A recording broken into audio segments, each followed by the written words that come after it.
Welcome to Complete and Cast, the official podcast of Complete and Box Video Games. I'm your host, Spenser, and today we have a first for Complete and Cast. We have a guest via satellite, or via Skype. I guess it's not as fancy. We have Michael Kenney in Lincoln, Nebraska. Michael, how are you doing today? Oh, I'm doing wonderful, Spenser. So, in an earlier episode with guest Mike Finch, we talked a lot about video games and esports. Esports are video games played competitively, and we have noted that video games and esports have become much bigger in recent years. You know, we spoke about how they gotten big, why, and now we have a guest today that actually participates in many tournaments. We call this tourney hunting with professional player Michael Kenney. Now, he did say earlier that I should put quotes around professional, but he goes to tournaments that are for money and, you know, cost money to enter, so by my definition, I would call that as professional as you get. So, Michael, let's start out by going into your first pay-to-enter win money tournament. When and where and how did you do? I have actually two separate ones. I can't say I have like a single one because the first one I ever did was actually through an emulator, and it was online back in like 2001 for a game called Gundam Wing Endless Duel. Okay, what system is that for? It was only for the Super Famicom, which is, you know, just it only came out in Japan for Super Nintendo, and it was a fighting game that was Gundam Wing.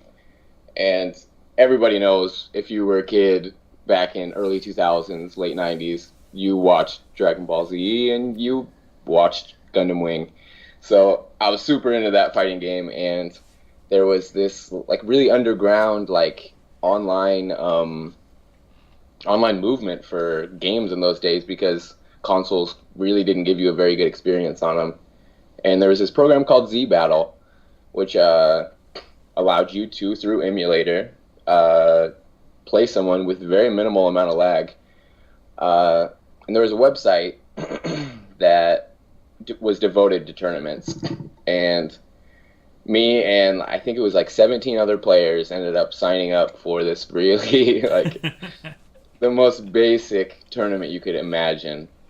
Well, and there was actually a $20 gift card. I can't remember if even Amazon existed back then, but I'm pretty sure it was Amazon.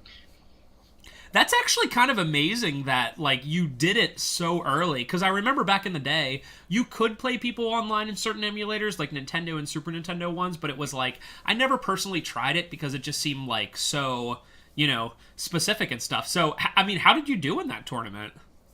It was a single elimination bracket, which is already kind of weird. Nobody was really well-versed in their tournament organizing, I don't think. But I think I won 2 matches, and then I lost one, and I think I ended up getting, you know, maybe like 8th out of the 17 players, which I was happy with, because, I mean, I was like 12 years old at the time or something. That goes to show you how much it's changed, and that's just 15 years ago, that no one knew how to host them, and it's just very interesting that, like, how much it's changed over that past 15 years, you know? And so you said that there was like another one that like kind of, I guess, like an actual in-person one, your first one? Yeah, that was my actual introduction to like the actual scene and the people who knew what they were doing running tournaments. So it was like my offline introduction to everything. And that was in Denver, Colorado for Tekken 4. A PS2 one. Yeah, it was the national qualifier. And at the time, I was playing on, the console version, the pad version. And I was a pad player, so I went, and the Denver qualifier was on arcade cabinets. So I was, to say the least, not equipped for that tournament very well. So you did not do very well in that particular one? No, 0-2 immediately. Oh man, and you traveled a bit of a distance to get there, correct? Yeah, it was about 8 hours. Oh my god, so you get there, and that's actually, I think, one of the questions I have in the future for this, is you drove 8 hours to participate in 2 matches, and it's it. Like, that's it. You're like, done. Yeah. And it's like, well, better go home. And that's like it's so interesting because it's like a lot of these tournaments people fly in from all over the world, and it's like if they lose in like the first 2 rounds, it's like, well, glad I bought that plane ticket. You know what I mean? It's like very interesting. Exactly. So since those two debacle, well, the one was a debacle. Roughly how many money tournaments have you participated in? I don't know, probably upwards of like 100. Okay, somewhere. so I don't. it's constant. Know. It's like once a month or like once every other month kind of thing. Yeah, like sometimes we'll. My personal scene for offline competition has dried up pretty heavily, but so it's more me having to commute long distances to go to these places now, which has lowered the number in recent years. But I mean, for a while there, we were having tournaments like every 6 months here. So I could get like, 2 in Lincoln, and then I'd usually get 2 or 3 in around the country. That's actually a good question. What is the farthest you've ever traveled for a tournament, and what is the average distance that you travel for a tournament? I think the farthest. I mean, you mentioned Denver, and Denver is 8 hours away from where you are. Is there anyone you can think of that's further than that? I mean, that's still impressively far for a tournament. Yeah. Well, for like 3 or 4 years straight, we traveled to Atlanta, and we actually drove it, and that's like 18 hours. Okay, for us. So that's farther. I think that is. That's farther than I would have guessed, dude. That's like 1,500, 2,000 miles, something like that. Well, like, and that one's an outlier. But what's the average that you're traveling? It's like probably multiple hours, right? I would say, I mean, if you factor in the fact that I only travel 40 miles for most of my tournaments, because most of the big tournaments I go to are in Omaha, which is only 40 miles from us. The average is probably not too high, but I mean, for out-of-state events, I would say the average is like, 400 miles. So is that something, I mean, gas isn't cheap and time isn't cheap either. Is that something that you have to factor in when you're considering the tournaments? Do you have to think like, listen, I'm spending $100 in gas on this, what are my chances, kind of thing? Oh, absolutely. Like I always want to go out to Philadelphia tournaments because they're really well run. They're kind of legendary in the scene because they're still like really grassroots. Everyone knows each other, but I can't drive 24 hours. I mean, goodness. A couple years ago, we traveled out in your direction, and it was a 2-day trip for us. We could not make it in one day. It was impossible. Yeah. So you said that Philly has quite a scene going on. How does it differ from where you're from? Oh, I mean, just it's dramatic in numbers, if nothing else, because I mean it's a city, an actual metropolis. Right.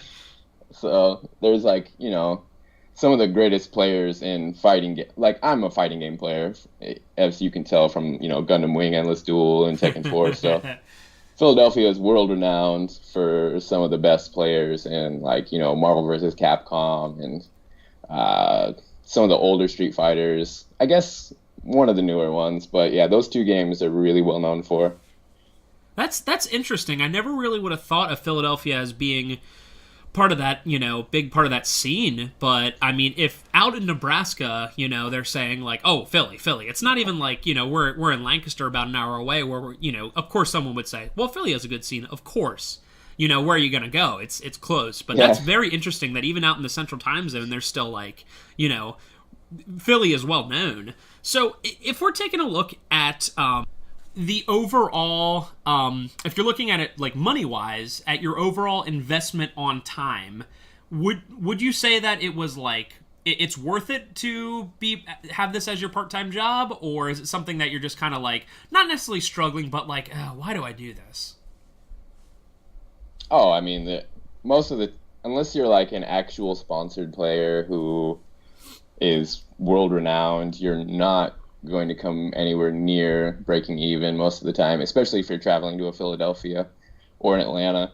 It's really it's like a convention, you go there to be with like-minded people and play these things that you can't play with normal people in your everyday life. Because anyone that you have over is going to be like, you're just going to wreck the house on them. But these specialized people, you can actually be like, oh, I stand a chance, or they're way better than me. Absolutely. I wish That's the thing. I wish I had a game like that. I lose every other Madden game I play online. I wish I was like, oh, I wish I could find someone good at this. Yeah. So let's look at this in terms of a hypothetical situation. If you could quit your full-time job to participate in tournaments full-time, would you, and why? That's a hard one. I don't think I would, because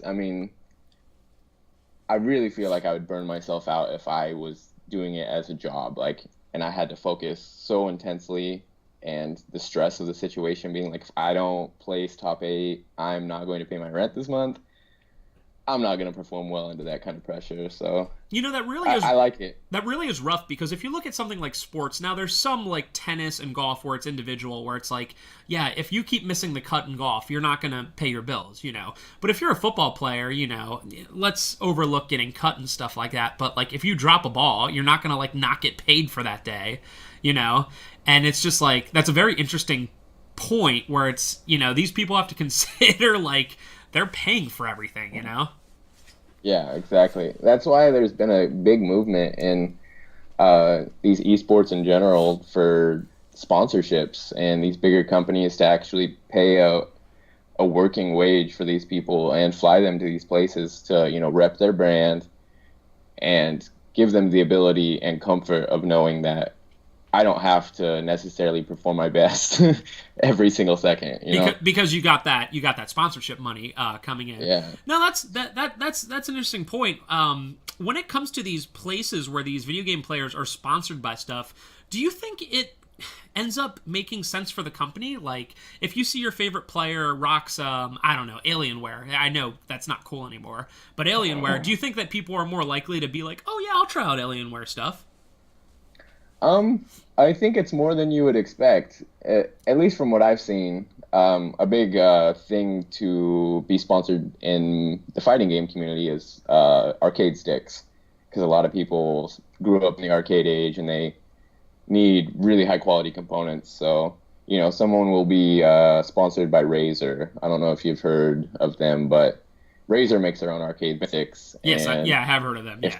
I see a lot of medium level players, lower level players who love a player who's sponsored by Razer, and they will buy a Razer stick, which is, that's cool. Well, you know what? And I'm going to use golf as another example. I golf, and I've golfed for a long time. I played it in high school, and I ended up being like number 3 on my team. Not great, not bad. But one of the most interesting things about golf is it's hard as heck, right? First of all, it's just ridiculous. Absolutely. And people, when they start up, will like just blow so much. They'll be like, I need the best clubs. I need the best everything. And like even me, and of course I'm not great, but I'm still way better than these guys. I'm like, you could get by on a $50 pair of clubs, dude. Once you're Tiger Woods level, you can get the Big Bertha, but you're not Tiger Woods level. You don't need it. Exactly. So that's interesting. Whereas those people probably could use any fight stick and be like just as fine. It's when you get up to like, and we mentioned them in the other episode, like Daigo levels, where you're like, it's like a frame. Like a one single frame of the game is the difference between winning and losing. Yeah, having a nice fight stick is nice, Sure, yeah. But these people would be as well off with a PS4 pad as an arcade stick. Well, let me ask you this. Do you know anyone personally, like decently well personally, that is sponsored or somewhat famous in the fighting game community? Yeah, I know a few, but it's in like games that aren't incredibly like I guess well recognized.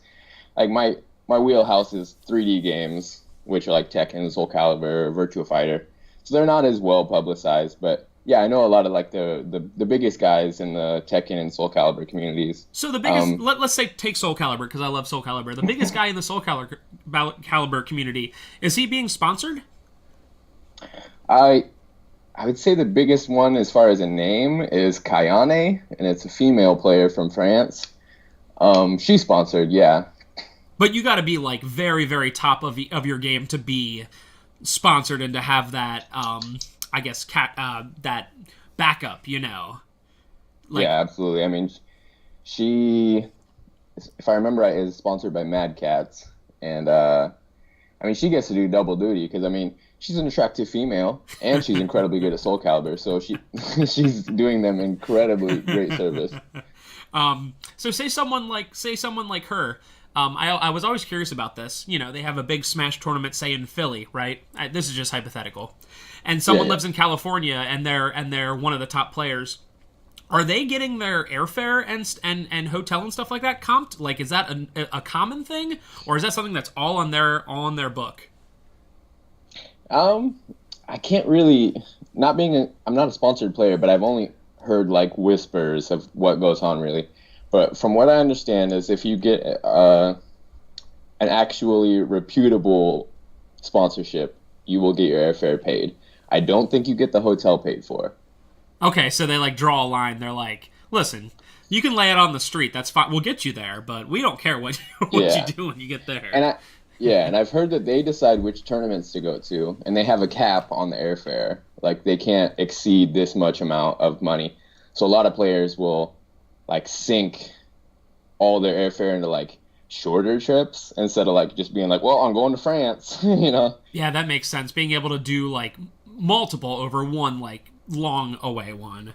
That makes sense. Yeah. So if we're looking at your experience as a tournament player, do you have any particular favorite experiences?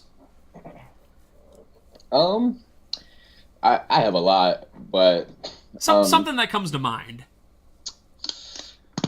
I guess a recent one was the game Mortal Kombat X came out, and in my area, you know, the Midwest, I was always just known as like a premier 3D player, and I never really was that good at 2D games outside of like a Third Strike.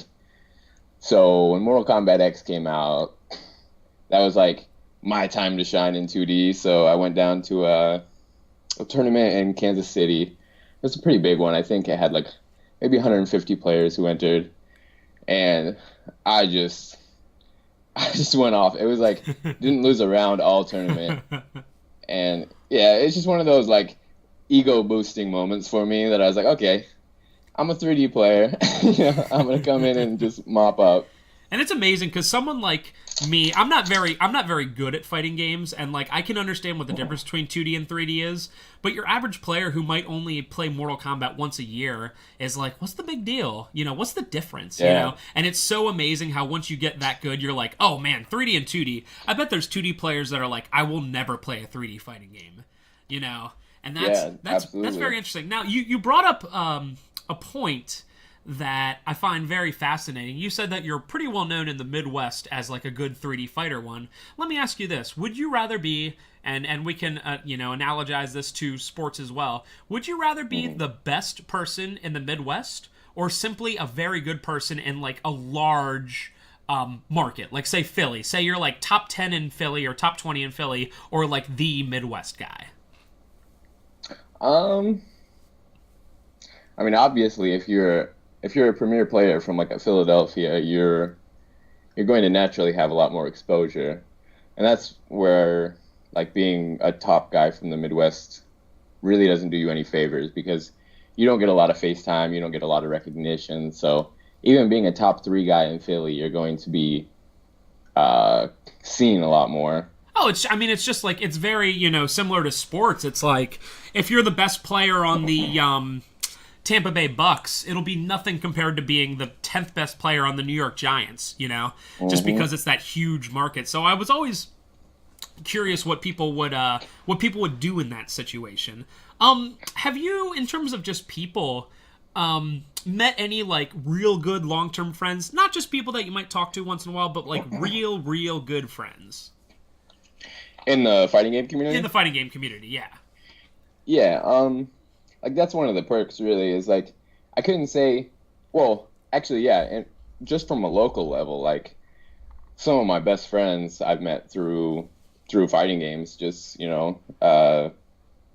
like real long-term friends since I decided to start up my tournament series here. But like the real perk is when you get friends from like a bunch of different cities, like, and you know that if you drive to Chicago, you'll have a place to stay, If you drive to North Carolina, there's a dude who has a couch for you. So it's like this really awesome like networking thing. And it seems like the people are very accepting when it comes to pretty much any video game community. It seems like they're very accepting of their own. Oh, absolutely. I mean, nobody cares about anything about you but your play in these parts. It's really beautiful, I think. That's really cool. Now, you host, and we're going to talk about this a lot more in the next episode, but you host tournaments and things like that at your house. I don't think I ever asked you this before. How far does the average person travel to go to those weekly tournaments at your house?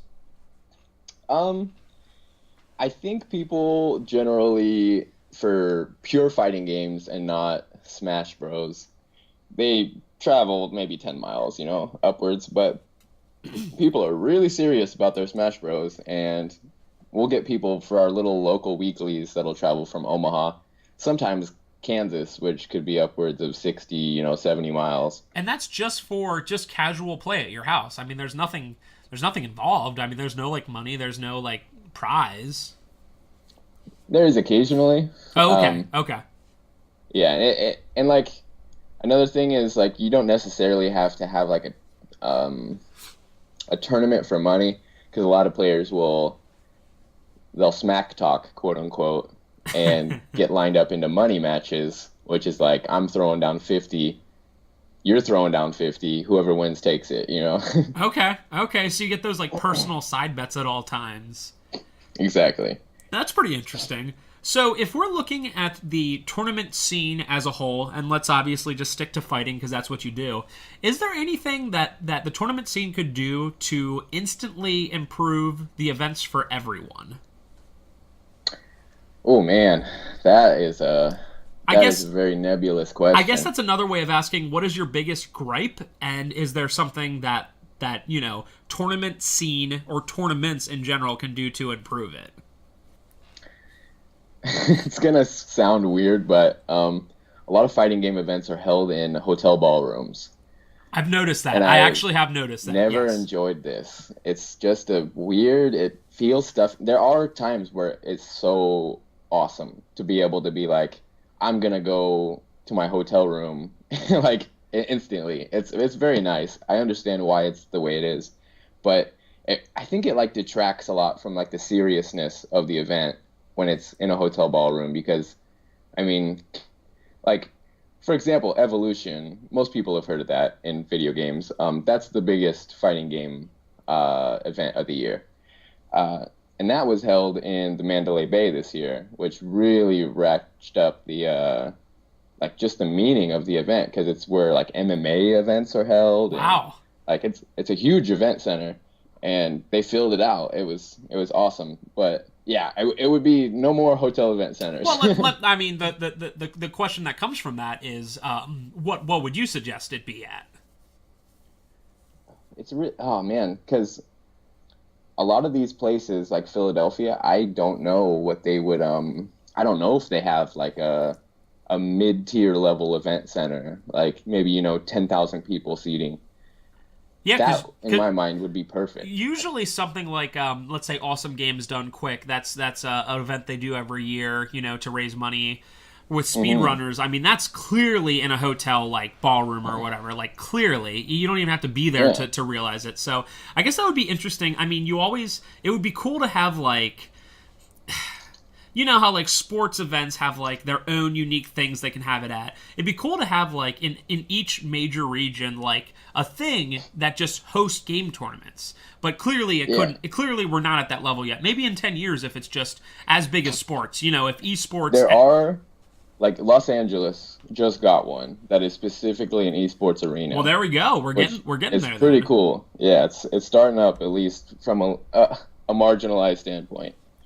That's interesting, and I bet if that one does well, that they're going to start seeing it in other areas of the country. So I guess they took my idea and did it before I had it. So we've talked all things tournaments. You've been part of very large tournaments. You've been part of little tiny things that you hold at your house.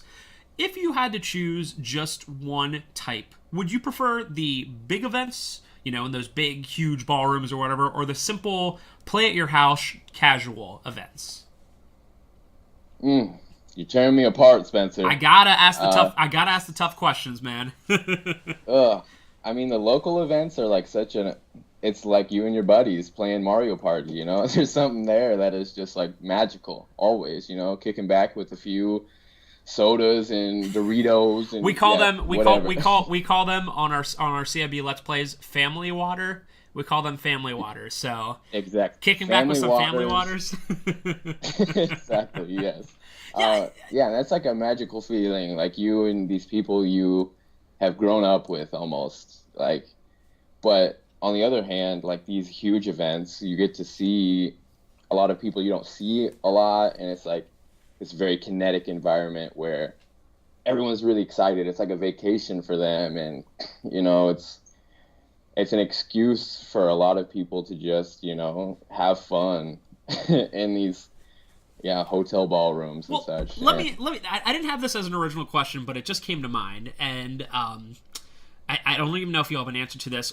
Has there been anything that has happened at these tournaments that has been like beyond belief awkward or like ridiculous?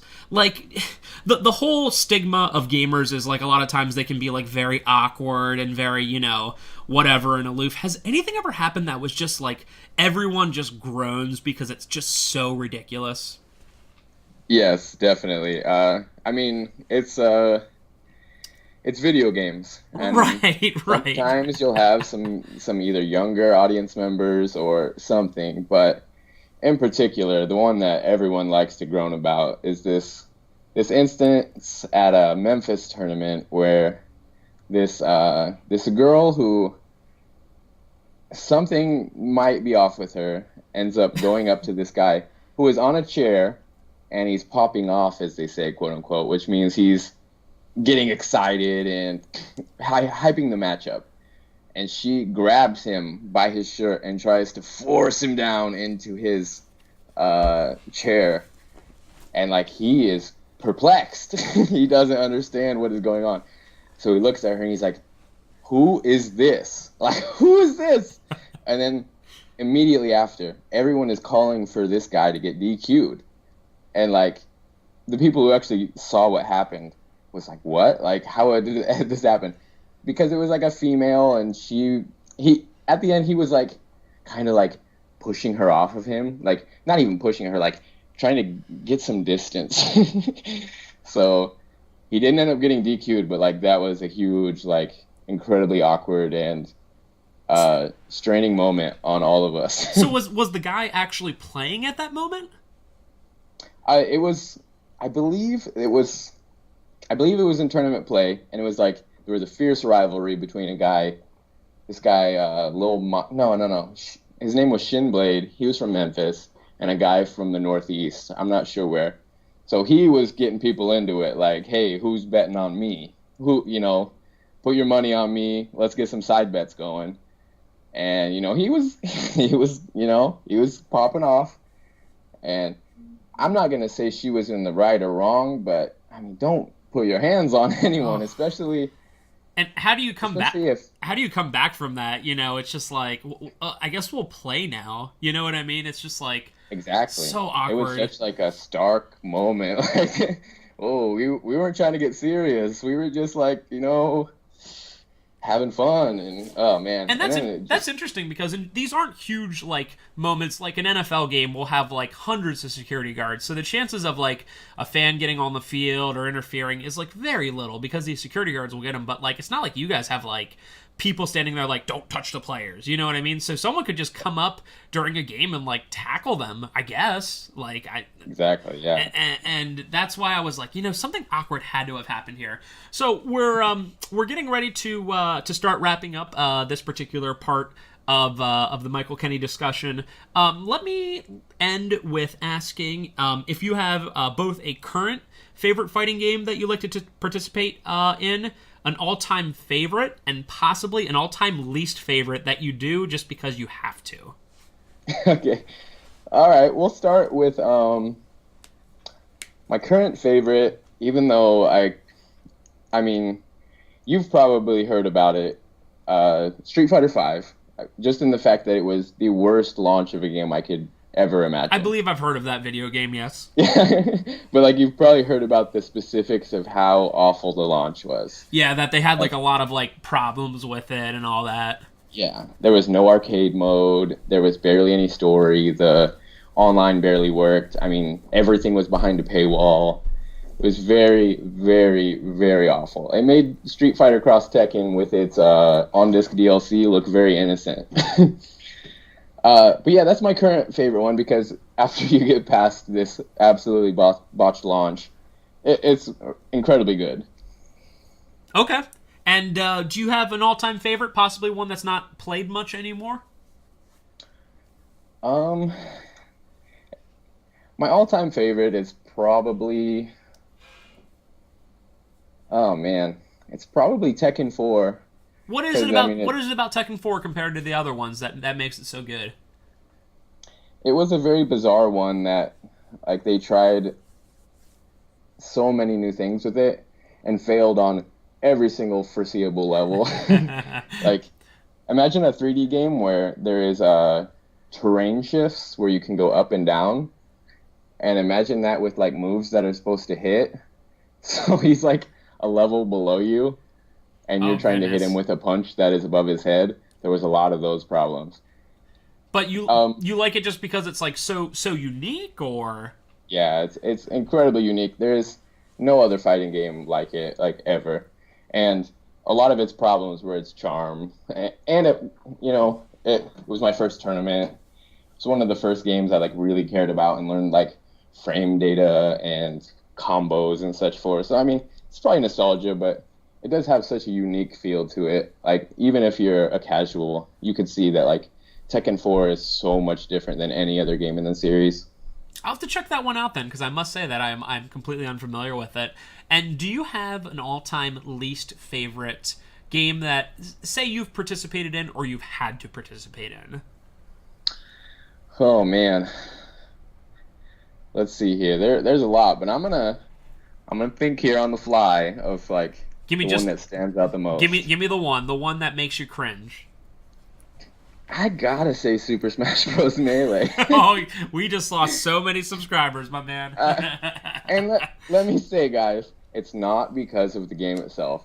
I understand that it is one of the most technically demanding games ever made, and it is fun to watch. It is very fun to watch, but it has the most toxic community of any game I've ever been associated with. For anyone interested, we will go much more into this in the next part of our discussion. Yeah, so that's a good segue, in fact. That is actually a really good segue. So, Michael, thank you very much for joining us. We'll see you in the next part where we talk a little bit more about when tournaments go bad. Thank you again for joining us, Michael.